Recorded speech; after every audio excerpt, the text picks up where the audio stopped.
Morning all, welcome back to the channel. Today I've got a bit of a task on my hands. Never done it before.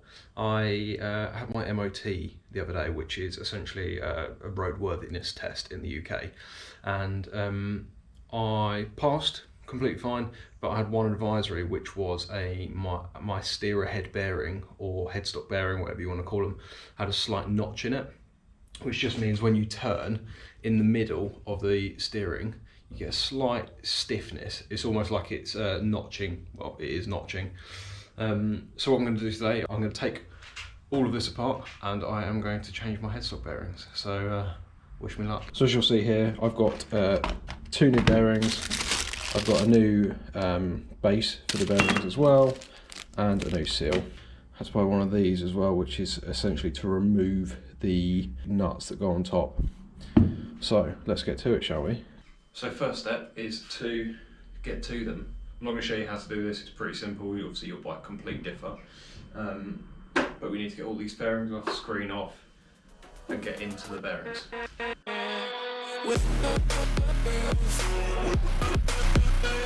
This is what we're left with. Now you probably don't need to go this into it. I don't want to scratch anything. I didn't want things to get in the way. Obviously this is a touring bike, so it's got a lot of stuff around the handlebars. So I thought I'd get everything out of the way, get all the side panels off, the tank cover off, the front, the screen, and then get the handlebars off in its entirety. What we've been left with here is, you can see the handlebars have been brought forward. That's to get them out of the way. This is the top yoke, or triple clamp, whatever you want to call it.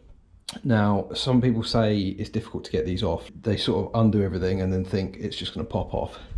Things you must remember is the top clamps for the suspension arms. So you've got one of those on either side. You've got to obviously take those off. And then the other thing you have to have, there's, on this bike in particular, there is a clamp that goes around the actual stem itself. So that has left us with this. So this is the stem. What I'm going to have to do is remove this, remove these, and then that should get me into here. And that's where the bearings are. So you'll have one up here in this part, and then if you follow it around, cool, this is dirty under here, you'll have another one in here. Right, you join me about 10 minutes later.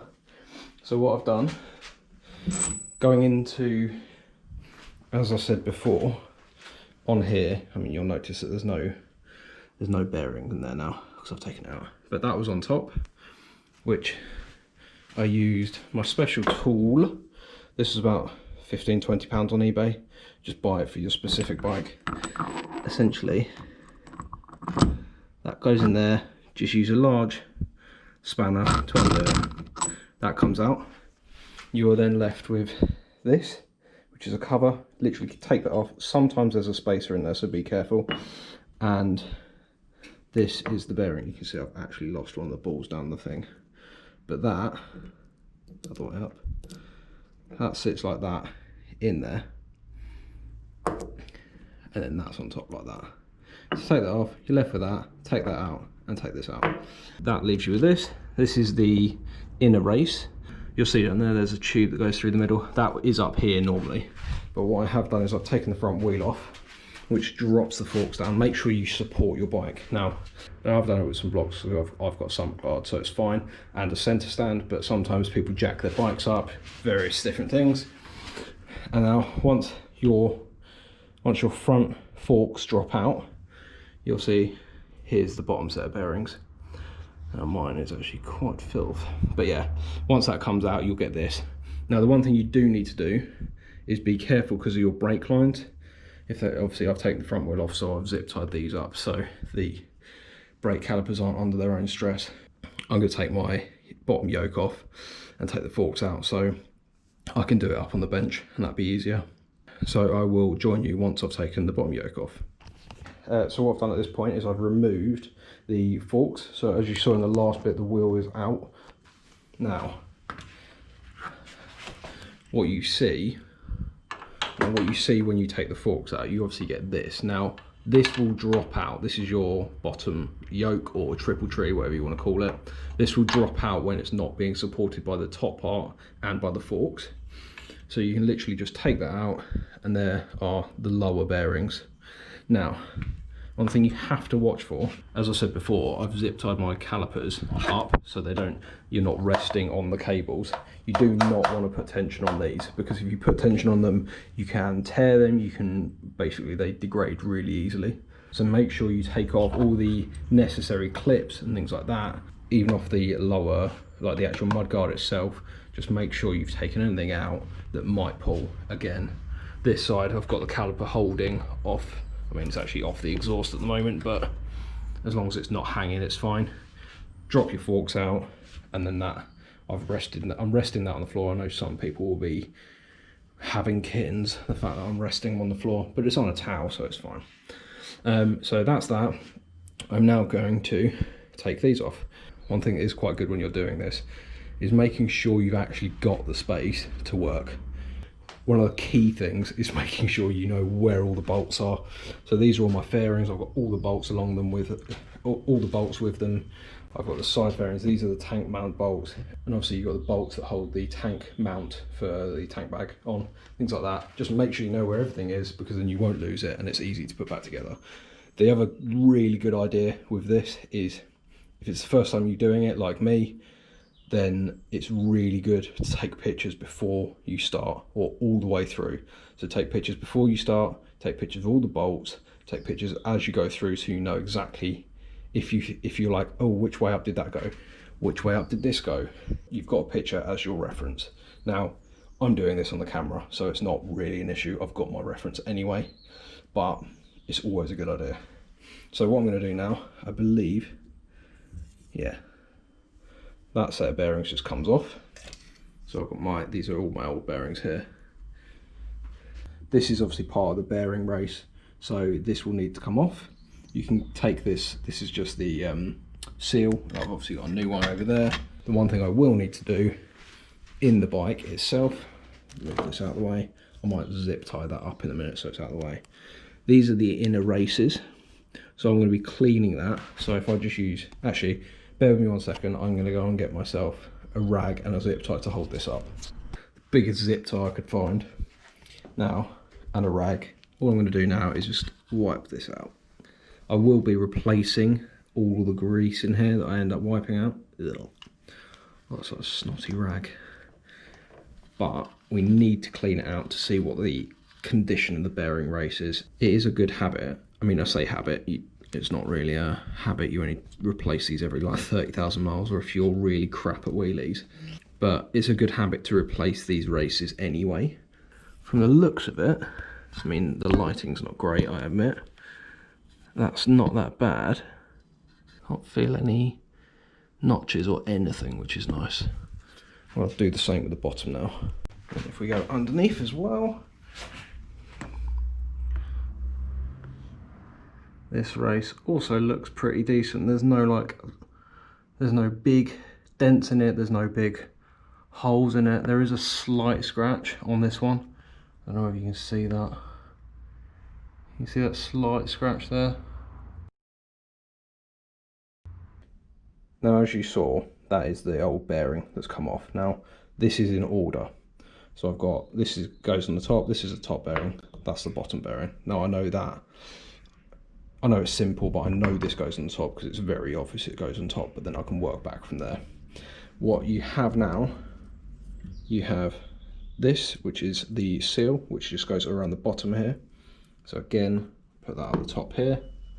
Now, what you do get, some bikes have exactly the same bearings on top and bottom. My bike doesn't, so this is, you can quite clearly see the top bearing here is smaller than the bottom bearing.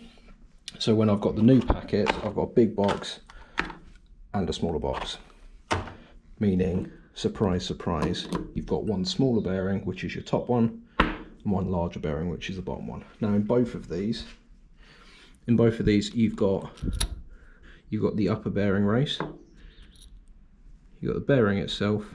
These do vary in look, if that makes sense.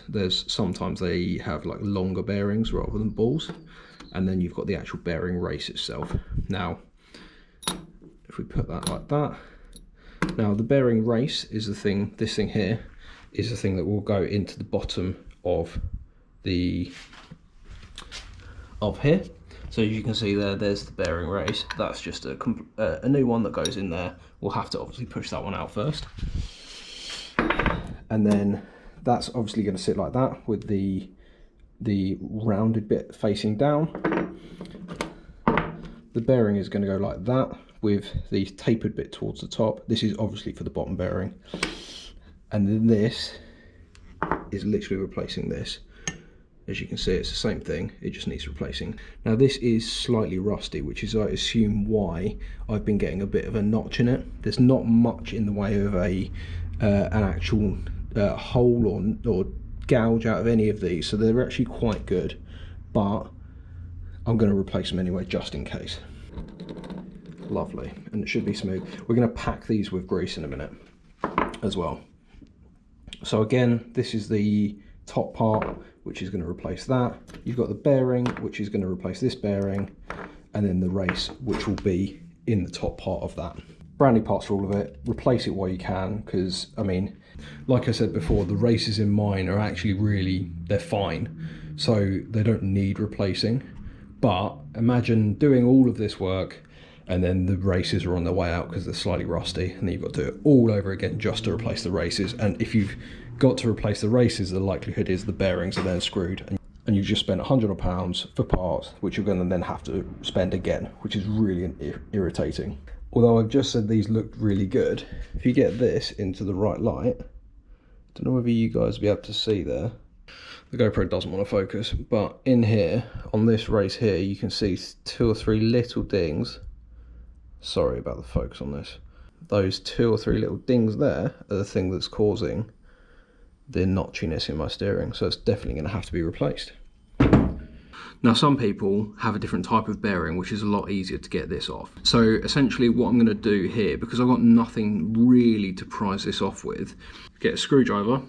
Now this is just an old screwdriver, you don't want anything half decent. And then what I'm going to do is I'm going to just hit it down here, and then it's essentially going to go between the bearing race and the yoke. And I'm going to go down there, and what that's going to do is just drive a gap between here and the race. And then what I'm going to do after I've done that, and I've got that to a point, is you can either get your screwdriver between that, obviously it's going to be further out, and then hit it out, or you get a thicker screwdriver, work that in, and then you get a chisel and do the same thing with that. So this is going to be a little bit painful for you guys to listen to, but hopefully it'll show what I mean. The other thing you have to remember when you do this is you want to work it out, because it's on this tube, you want to work it off either side. You don't want to work it off one side, because then it will turn the race and then you won't be able to get it off. It's going to be really difficult. So you need to work it off this side, then this side, then this side, then back and forth, and if top and bottom if that's possible as well.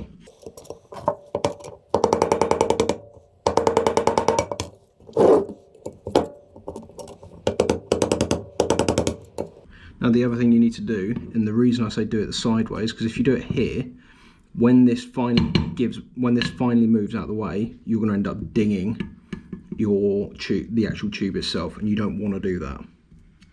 I will cut back when I've got a little bit of progress. Right, I'm not going to lie, I had a bit of fun getting this off. I've used a lovely little blowtorch to heat it up.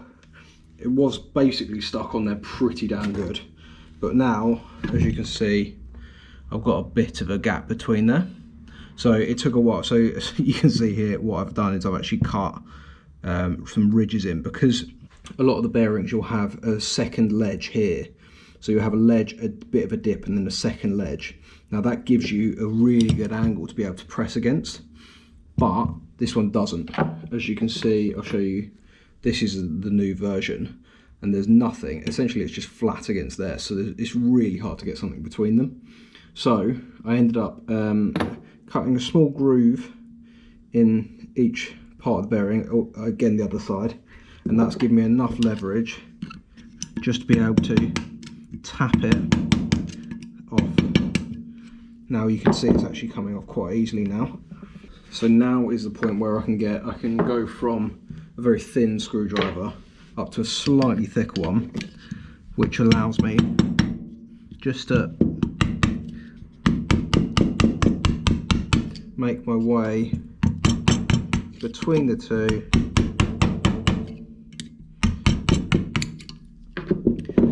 as you can see here, the gap's slowly getting bigger. I can now use a bit of a drift as well. Now it's free.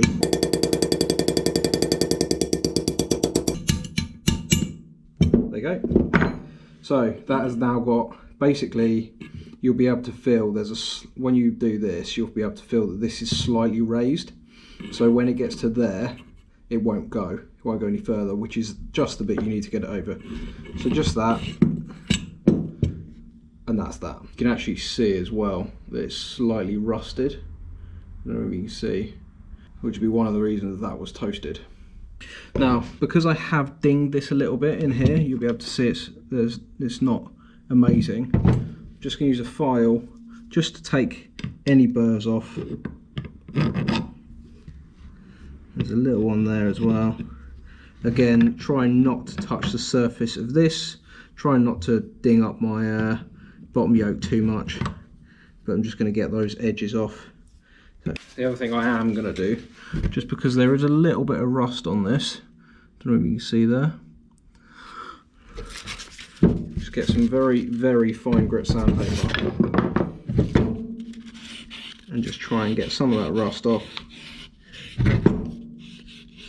As you can see, this is a 1400 grit, so it's not very abrasive at all, but it just means I can get that off. Cleanish cloth, just give that a rub over, and there you go. That's got rid of that rust nicely. So now the task is getting the new race on. Now, as I might have mentioned before, I'm trying to do this without using specialist tools. The reason for that, most people that are going to attempt this in the garage, they've got a screwdriver and a hammer. I don't want to go and spend £100 on an expensive set of bearing pullers and then an expensive set of bearing presses as well. Then you kind of waste the money that you have saved by not getting this done in the shop. Now what I'm going to do, this is the new seat of the bearing. That's going to go on there, but obviously I need to get that to sit on the bottom here. Obviously I need to put this seal on. Now this is a key point of where I said earlier that you need to take photos, because I can't remember whether it came off that way or that way. So I'm just going to go back through my footage and see which way it came off. Obviously I know which way this comes off because I've only just taken the other one off. The bearing is obviously going to sit like that, so that's not an issue, but I cannot remember which way round this goes. So let me take a look at my footage. Back in a second. So, glad I did that. So I know now this goes this way up. What I am going to do,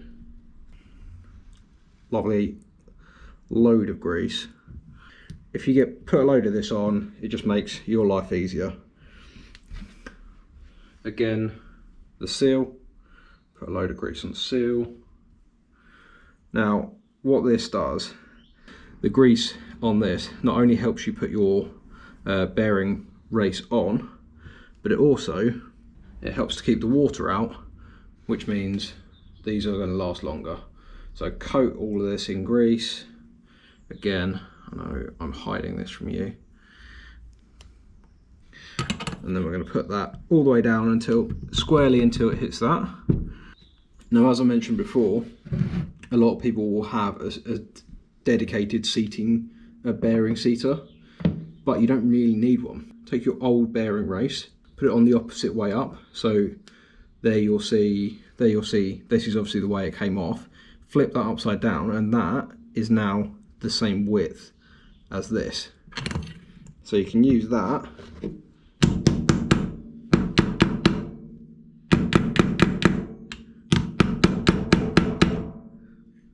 And that, you just work that on evenly all the way around. Once you get your bearing all the way down to the bottom, it'll make a slightly different noise. So there we go, we've got that down the bottom, and then as you can tell, I don't know whether I might speed up the footage, but the difference in the sound is a lot deeper. So the lower down the bearing goes, the pitch of the noise when you're hitting it doesn't change until it hits the bottom. And now on this type of bearing, which is okay, I can actually get the seal off. Sometimes the bearing race actually holds the seal in place, but this one doesn't, so I can actually see that it's completely seated in there. I don't know if you can see that. You can see it's completely seated all the way around. So that's all good. Now what I need to do is get the old race off. It should just be a case of taking a drift, giving it a good old knock, and that should come back out. There we go. One new bearing race on the bottom. Covered in grease, happy days. First thing I'm going to do with this though, is you want to properly pack these bearings with grease. So you take a decent handful of grease and literally just pack it in there. Now you can do this from both sides, either side. You just want to get as much grease in there as possible, because then that will prolong the life of your bearings, and it'll also stop with moisture getting in there. So that's a load of it packed in the outside. Do the same on the inside. Now make sure you've got a cloth to hand, especially if you've got to stop and start a GoPro. You don't want to do this with this all over your hands. That then goes tapered side up all the way to the bottom, and then that should spin freely but also feel a little bit thick, if that makes sense. If it doesn't feel thick, take it off, put more grease in there. Now what you will notice, I don't know if you'll be able to see in here, but at the bottom here on either side there is a cutout. So let me see if I can get in underneath.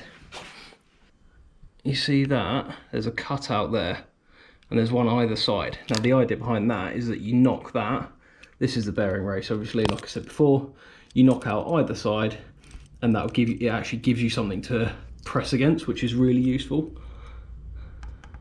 You're gonna get a really weird angle of me. Hi. I'm taking a long drift where you can use various different things. As you can see, I've just caught the edge of that thing there. I'm just going to move either side.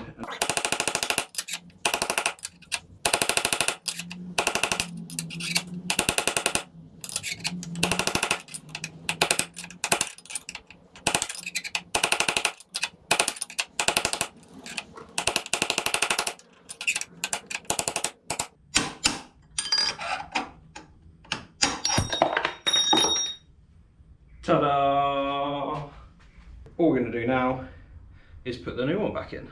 I'm just going to rub my hand inside there, my finger rather, just to see if there's any burrs, any damage, any sort of ridges or anything like that. It feels completely fine, to be fair. So just give it a clean out, do up there as well. Fresh layer of grease, just all the way around. Fresh bearing race, which is also covered in grease. Make sure you put this in the right way. So that goes in like that, that will hold there. And I'm going to use the old bearing race to tap that in.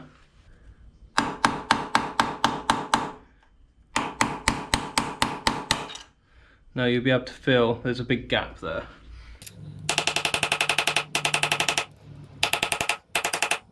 Put your finger in there, still feel the gap, so keep going. One tip as well, if you put the bearing race, the old bearing race, in the wrong way, if it does get caught up in there, you've got a ledge to push against. Great. Now should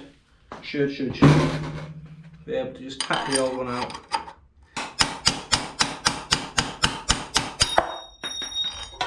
That's the bottom one done. All I need to do now is the same thing for the top one, and once that's done I can go and put the yokes back in. Could definitely do with another pair of hands, but what I'm going to do now, I'm putting the completed part of the bottom yoke in here, and you'll feel that pop in there. We've got the very heavily greased up bearings which go in there, the seal that goes in there as well. So now we've got the top yoke in, I'm going to put that in as well. So, and then This is the cap that we took off before. Now I'm just going to lightly put that on, just hand tight, and then you just need to check there's no grinding, there's no notching or anything like that as you turn it from left to right, which she feels lovely and smooth. It goes lock to lock with no notchiness at all. Perfect. So all we need to do now is tighten this up and then put all of our forks back together. You'll see a lot of people get a screwdriver or a C-spanner that you use to do your suspension up or something along those lines to tighten this up. You don't want to just do these really tight, because if you do them too tight, your steering won't move. You also don't want to be too loose, because these are tapered bearings, so if they're too loose they will come out of their taper, like the race that we fitted earlier. The bearings will come out of that, rendering them pointless. You'll also get a load of play in the steering. Now in your service manual, if you haven't got a service manual, just look on the internet. There's bound to be someone that has photocopied the service manual and put it on the internet for you. Quite a lot of the forums do it, so just do that. You'll find a torque spec. Now there are a few different ways of doing it. As before, I bought this tool, which was £20 off eBay, I think it was, which actually goes on there and it will allow me to torque the bike correctly. Now you can get like a C-spanner that holds on, and then you can torque that with a slightly different thing. It didn't look that great and it was about the same price, so I thought I'd just go for this. What you'll tend to find is you'll need to tighten it to a certain torque, loosen it off, and then tighten it to a lesser torque. And the reason for that is so you seat the bearings. The owner's manual for this bike says I need to torque this to 38 foot-pounds of torque, loosen it off, then torque it up to 13 foot-pounds of torque. Okay, so that's 38 foot-pounds. So we're going to loosen this off now.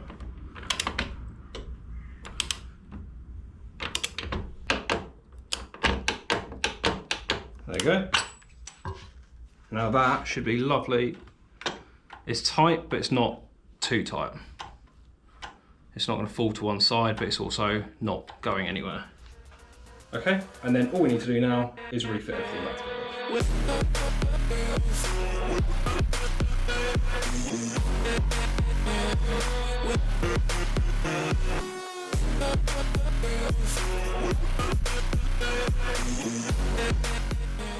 She's back together. Sorry, that light's really bright. I've set up the steering. There's no notchiness at all in the steering. And the front wheel's just off the floor, so it's all good. But yeah, it's a little bit tighter than I was thinking, but what I might do is actually go back in there and quickly loosen it up a little bit more. The only thing I've got left to do is to center the forks. So the way you do this is you loosen off the lower triple clamps and essentially bounce up and down, and it will center the wheel. So I'll do that now, and then well, she just needs a clean, and I need to tidy up all this crap.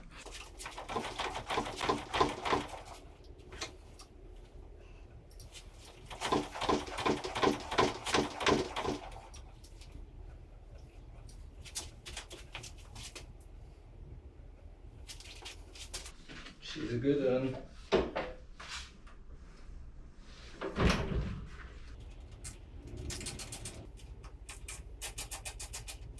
So that's all done now. Wasn't as hard as I thought it was going to be, which is quite nice.